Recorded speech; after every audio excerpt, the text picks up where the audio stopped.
Hi, this is Yogesh, and this is the BeagleBone Black access point that going to try to connect. It also serves as a home automation device apart from being an access point, a home automation gateway rather, plus an access point. So let's try to connect to the BeagleBone. It's trying to get its IP address. It just got its IP address. Going back to see if things work as we expect them to, and we're on.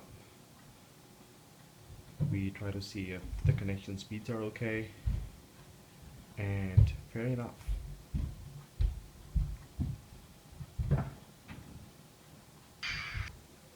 All good. And then we try to connect to the home automation gateway since we're now connected to the access point. We log in,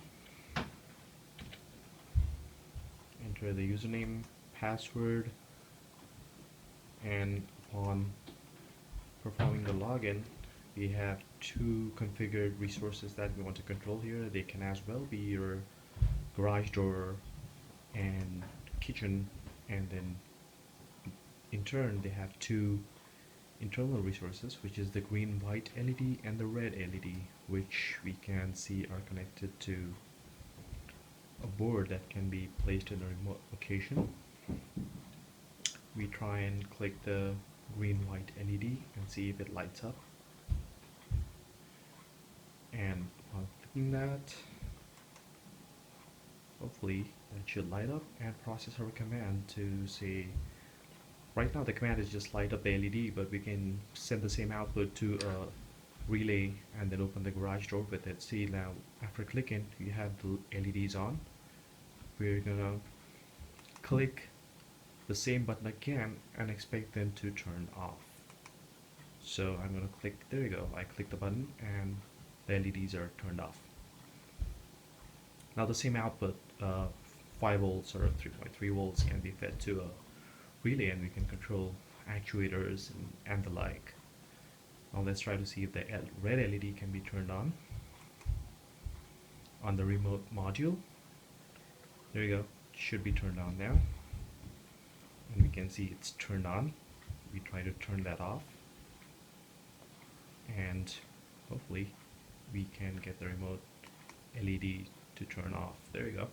And we can feed this. I mean, this is just a demo. We can actually feed this to anything we like.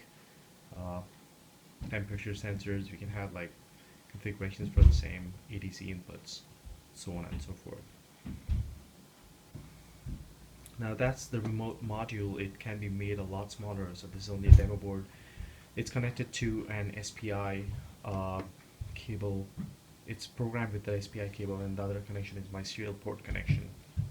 So that module can also operate on, say, batteries, and it's connected to a NRF24L01, and that's the AP's NRF24L01. So the wireless access point and these two, they talk to each other via the wireless RF link for home automation, and that's what it's doing on the serial port. It's just sitting there. That's the puppet, as I call it, and that's the remote module. It just sits there waiting, and that's the HTTPS server that kind of is the user's connection to his home automation devices, garage doors, temperature sensors, so on and so forth. And that's, so as you can see, it is taking some CPU, about 4%. We can fix that sometime, and I've got some sizable memory out there which is free, which I can use for doing other cool stuff for access control using IP tables. Right now it's pretty straightforward. Until then, thank you.